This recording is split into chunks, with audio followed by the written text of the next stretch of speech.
ఓం శ్రీ సాయిరామ్. ఈ మధ్య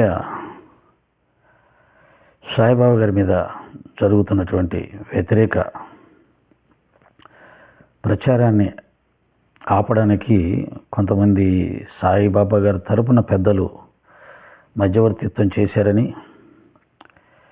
దానికి బాబా గారిని విమర్శిస్తూ సచ్చరిత్రను వక్రీకరిస్తూ వీడియోలు చేస్తున్నటువంటి సోదరులు ఎవరైతే ఉన్నారో వారు కొన్ని కండిషన్స్ ఒప్పుకుంటే మేము వీడియోలు చేయడం ఆఫ్ చేస్తామని అన్నట్టుగా లలిత్ కుమార్ గారే స్వయంగా ప్రకటించడం జరిగింది.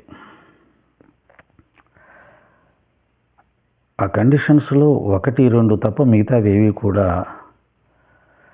సాయి భక్త సమాజం అంగీకరించే అవకాశం ఉండదు. అంగీకరింపచేసే సామర్థ్యం కూడా ఎవరికి లేదు. సరే, అందులో చెప్పబడినవి ఆచరిస్తే ఎటువంటి ఫలితాలు వస్తాయి, ఆచరించకపోతే ఎటువంటి ఫలితాలు వస్తాయి,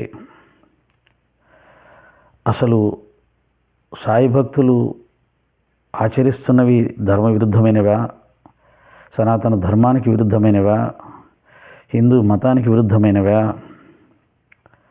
వాళ్ళు ఏమైనా అటువంటి ప్రయత్నాలు చేస్తున్నారా? ఎక్కడో అరాకొర ఒక చోట జరిగిన దాన్ని మొత్తం సాయి సమాజానికి చుట్టేసి సాయి భక్తులందరూ ఇలాగే చేస్తున్నారు, సాయి మందిరాలన్నీ ఇలాగే నడుస్తున్నాయి, సాయి భక్తులు సాయి మందిరాల నిర్వాహకులు అంతా కూడా దేశద్రోహులు, హిందూ మత ద్రోహులు, సనాతన ధర్మద్రోహులు అని 100 సార్లు చెబుతూ ప్రచారం చేస్తూ ఉన్న విధానం అనేది సాయి భక్త సమాజం ఎప్పుడూ యాక్సెప్ట్ చేయదు, ఎప్పుడు ఒప్పుకోదు. ఎందుకంటే జరగట్లేదు కాబట్టి. సాయి భక్తులందరూ సనాతన ధర్మంలోనే ఉన్నారు, హిందూ మతాచారంలోనే ఉన్నారు. ఇంకా చెప్పాలంటే హిందూ మతంలో ఉన్న అగ్రవర్ణాల వారే ఎక్కువగా సాయి భక్తులుగా ఉన్నారు. హిందూ మతంలో ఉన్న అగ్రవర్ణాల వారే సాయి భక్తులుగా ఉన్నారు. వేదం తెలిసిన వారే సాయిబాబా మందిరాల్లో పూజారులుగా ఉన్నారు. వేదం తెలిసిన వారే సాయిబాబా గారి మందిరంలో పూజారులుగా ఉన్నారు. హిందూ మతం గౌరవించి భగవంతుడితో సమానంగా చూసే బ్రాహ్మణోత్తములే సాయిబాబా గారి పూజారులుగా ఉన్నారు. వారు హిందూ మతానికి ద్రోహం చేస్తారని, సనాతన ధర్మకి విరుద్ధంగా హిందూ మతస్థులని సాయి భక్తులను తీసుకువెళ్తారని ఎవరు నమ్మరు. కాబట్టి ఎవరు ఎంత గొప్పగా ప్రచారం చేసినా, బాబా గారి మీద వ్యతిరేకంగా ప్రచారం చేసినా ఎవరూ నమ్మట్లేదు. ఎవరైతే బాబా గారితో ఎటువంటి అనుబంధం లేదో, బాబా అంటే ఏమిటో తెలియదో, ఏదో బాబా గారంటే ఒక గురువు అనుకునే భావంతో, బాబా గారి దగ్గరికి వెళ్తే కోరికలు తీరుతాయన్న భావంతో గుళ్ళకి వెళ్తున్నారో వాళ్ళు మాత్రమే బాబాను వదిలేయడానికి సిద్ధపడుతూ ఉన్నారు. కానీ బాబాతో అనుబంధం ఉన్నవాళ్ళు, బాబాతో రక్షణ పొందిన వాళ్ళు లక్షల్లో కోట్లలో ఉన్నారు. ఎప్పుడు చెప్పినట్టే వాళ్ళల్లో పండితులు ఉన్నారు, ప్రవచకులు ఉన్నారు, మేధావులు ఉన్నారు, అధికారులు ఉన్నారు, విద్యావేత్తలు ఉన్నారు, కోటీశ్వర్లు ఉన్నారు, డాక్టర్సు, ఐఏఎస్ ఆఫీసర్లు, ఇలా సమాజంలో అన్ని వర్గాల వారు ఉన్నారు. వారందరూ పిచ్చివాళ్ళు ఏం కాదు, వాళ్ళందరూ పిచ్చివాళ్ళు ఏం కాదు. ఇప్పుడు మన తమిళనాడు ముఖ్యమంత్రి విజయ్ గారి వాళ్ళ నాన్నగారు క్రిస్టియను, తల్లిగారు హిందూ. కానీ ఆమె మళ్ళీ హిందూ మతంలో ఉంటూ గొప్ప సనాతన ధర్మ ఆచరణ చేస్తూ, భగవద్ ఆరాధన చేస్తూ గొప్ప సంగీత విద్వాంసరాలు అని కూడా తెలిసింది. సనాతన ధర్మంలో సంకీర్తన అనేది చాలా గొప్పది. సంకీర్తనాచార్యులు ఎవరైనా సరే సనాతన దైవాలను ఇష్టపడ్డట్టుగా ఇంకెవరు ఇష్టపడలేరు. సంకీర్తనాచార్యులు అంత గొప్పగా ఇష్టపడతారు. అంత స్థాయిలో సనాతన ధర్మాన్ని ఆచరిస్తున్న ఆ తల్లి కూడా సాయిబాబా భక్తురాలని తెలిసి ఆశ్చర్యపోయాను, ఆనందపడ్డాను. ఆ తల్లిని ఆనందపరచడానికి స్వయంగా విజయ్ గారు ఆమె కోసం ఒక మందిరమే, సాయిబాబా గారి మందిరమే కట్టించాడు. అలాగే నూరి దత్తాత్రేయ గారు అని చెప్పి గొప్ప డాక్టర్ అని చెప్పి షణ్ముఖ శర్మ గారు చెప్పారు కదా, అమెరికాలో 2 మందిరాలు కట్టారు. వీళ్ళందరూ పిచ్చివాళ్ళు కాదు, అజ్ఞానులు కాదు. బాబా గారి నుంచి గొప్ప అనుభవాలు పొంది, రక్షణ పొంది, బాబా భక్తులుగా మారి, బాబా మందిరాలు నిర్మించి, బాబా తత్వాన్ని సమాజంలో వ్యాపింపచేశారు. ఇలా చెప్పుకుంటూ పోతే ఎంతోమంది వెంకటేశ్వర స్వామి ఆస్థాన గాయని శోభారాజు గారు కానీ, సనాతన ధర్మ రథసారథిగా పిలువబడే సత్యవాణి గారు కానీ, సనాతన ధర్మాన్ని అమితంగా ప్రేమించే జొన్నవిత్తుల గారు కానీ, సినిమా యాక్టర్ మోహన్ బాబు గారు కానీ, అంజలీదేవి గారు కానీ, ఇంకా కోట్లలో ఉన్నారు. ఆర్ఎస్ఎస్ చీఫ్ మోహన్ భగవత్ గారు కానీ, చెప్పుకుంటూ పోతే అది చాలా పెద్ద చిట్టా అవుతుంది. పెద్దవాళ్ళది, మామూలు వాళ్ళు కోట్లలో ఉంటారు. అంటే వీళ్ళందరేం పిచ్చివాళ్ళు కాదు.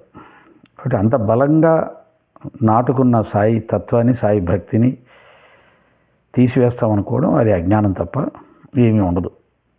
మీరు జీవితాంతం పోరాడుతూనే ఉండాలి, వీడియోలు చేస్తూనే ఉండాలి.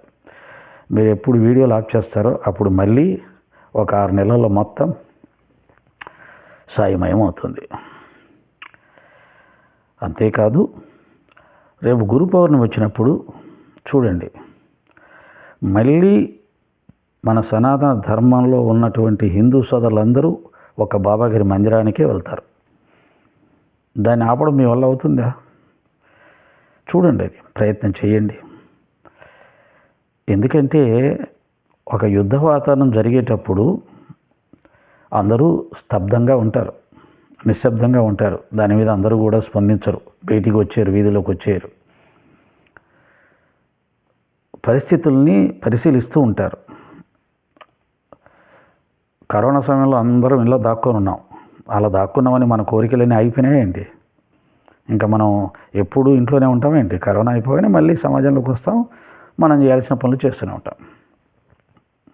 ఇప్పుడు యుద్ధాలు జరుగుతున్నాయి. ఈ సందర్భంగా కొన్ని ఆర్థిక ఇబ్బందులు ఉంటాయి కాబట్టి కొంత సర్దుకుంటాం. యుద్ధం అయిపోగానే మళ్ళీ మామూలే.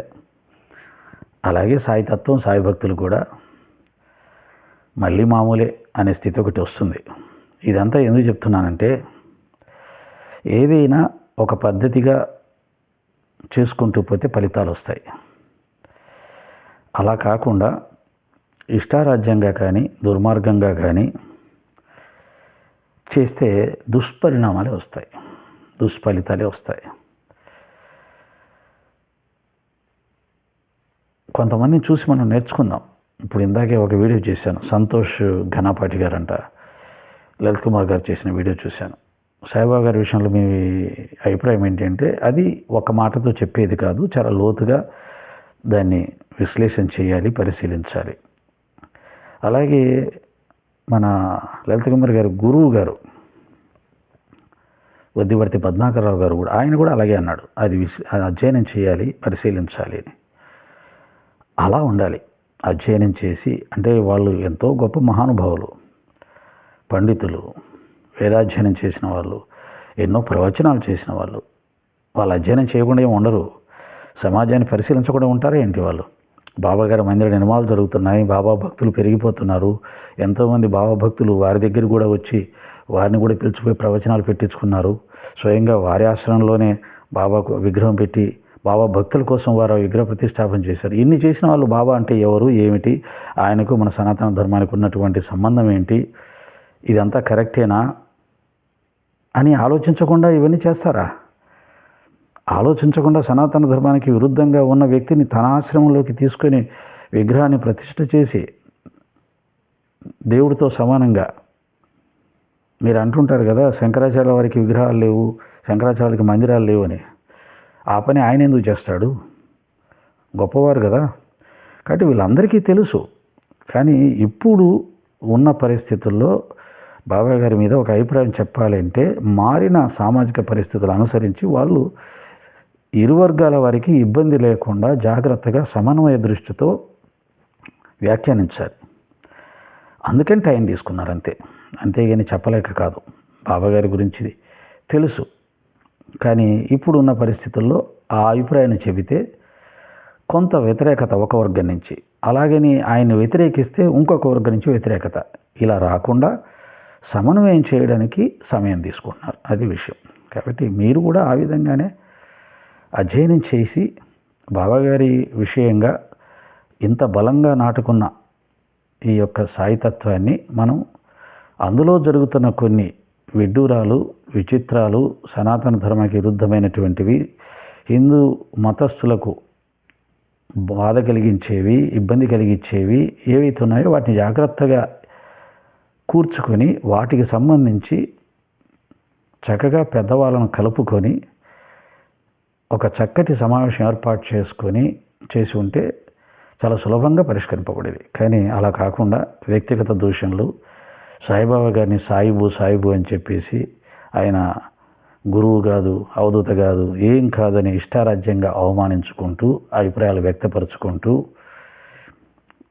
మీరే ఒకసారి అన్నారు, మీకు ఇష్టం లేకపోతే ప్రకాష్ రాజు గారు రాముడిపైన వ్యాఖ్యానం చేసినప్పుడు ఇష్టం లేకపోతే మానేయాలి, అంతేగాని కోట్ల మంది ఆరాధిస్తున్నటువంటి ఒక దైవాన్ని తక్కువ చేసి మాట్లాడకూడదు, అది తప్పు అని. మరి ఆ సూత్రం మీకు కూడా వర్తిస్తుంది. కోట్ల మంది ఆరాధిస్తున్న సాయిబాబా గారిని సాయిబు అనడం తప్పు, వారు పారాయణ చేస్తున్న సచ్చేతులో ఉన్న విషయాలను వక్రీకరిస్తూ అవహేళన చేస్తూ వీడియోలు చేయడం తప్పు. మీకు నచ్చకపోతే వదిలేసేయాలి. అలాగే సాయి సమాజం, సాయి మందిరాల్లో జరుగుతున్నటువంటి పొరపాట్లని చక్కగా చెప్పి వాటిని సరిచేసుకోమని సూచన చేయడం, అది కూడా సబబు. అంతేగాని సచ్చరిత్రలో ఉన్న విషయాల్ని, గురువు యొక్క లీలల్ని, గురువు యొక్క ప్రబోధాలని మనకు అర్థం కాకపోతే వదిలేయాలి తప్ప వాటిని అవహేళన చేస్తూ వీడియోలు చేయడం అనేది అది తప్పు. అది కోట్ల మంది సాయి భక్తుల మనసును గాయపరిచింది. కాబట్టి ఇదంతా ఎందుకు చెప్తున్నానంటే, మీరు పెట్టిన ప్రపోజల్స్ ఏవైతే ఉన్నాయో వాటిలో 1-2 తప్ప మిగతావి ఏవి కూడా అంగీకరించటానికి ఎవరికి అధికారం లేదు ఫస్ట్. ఎందుకంటే కోట్ల మంది సాయి భక్తులు ఉన్నటువంటి సమాజంలో వాళ్ళకంటూ ఒక నాయకుడు ఏమీ లేరు, వాళ్ళకంటూ ఒక గురువు అంటూ లేరు. వాళ్ళందరికీ గురువు బాబాగారే, వాళ్ళందరికీ నాయకుడు బాబాగారే. హిందూ మతం ఎంత విస్తృతమైందో, హిందూ మతానికి ఒక మతాధికారి అంటూ ఎలా ఉండడో, హిందూ మతానికి ఒక ఆదేశం ఇస్తే హిందూ మతం మొత్తం పాటించే అవకాశం ఎలాగైతే లేదో, అలాంటి వ్యక్తులు ఏవైతే హిందూ మతంలో లేరో, అలాగే సాయి భక్తులకు కూడా ఏ ఒక్క వ్యక్తి నాయకుడు లేడు, ఏ ఒక్క వ్యక్తి గురువుగా లేడు. కాబట్టి వీటిని యాక్సెప్ట్ చేసే అధికారం కూడా ఎవరికీ లేదు. ఇది చాలా పెద్ద విస్తృతమైనటువంటి వ్యవహారం, సున్నితమైన వ్యవహారం. అందుకే మొదటి నుంచి నీ బాధ ఏంటంటే, ఇది చాలా సున్నితమైన వ్యవహారం, దీన్ని జాగ్రత్తగా తీసుకెళ్లాల్సిన దాన్ని ఎలా పడితే అలా తీసుకెళ్ళిపోయాం.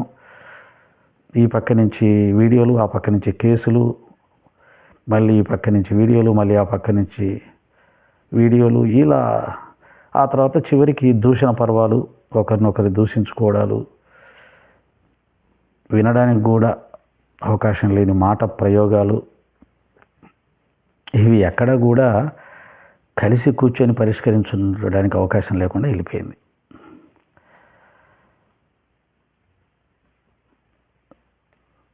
మరి వారి ప్రపోజల్స్ వారు పెట్టారు, మరి వాటిని అంగీకరించడమా అంగీకరించకపోవడమా, అసలు అంగీకరించి సాయి భక్తుల చేత, మందిరాల చేత వాటిని అంగీకరింప చేయడం ఎవరికైనా సాధ్యం ఉందా? అధికారం ఎవరికైనా ఉందా? లేదు. నాకు తెలిసి బయట సాయి భక్తుల్లో ఉన్నటువంటి ఆవేశాలు అవన్నీ పరిశీలించి చూస్తే, ఇప్పుడు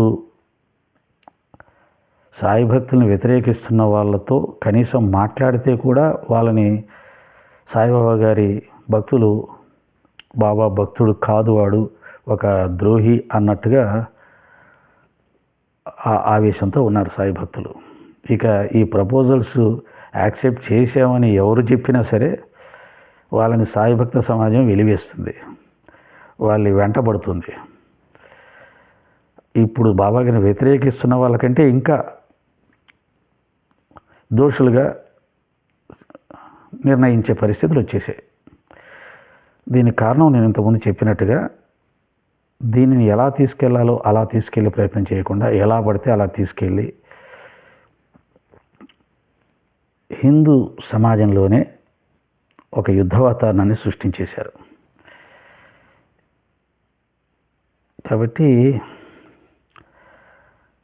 ఏమో ఏం జరుగుతుందో కాలానికి వదిలేద్దాం. సాయిరాం.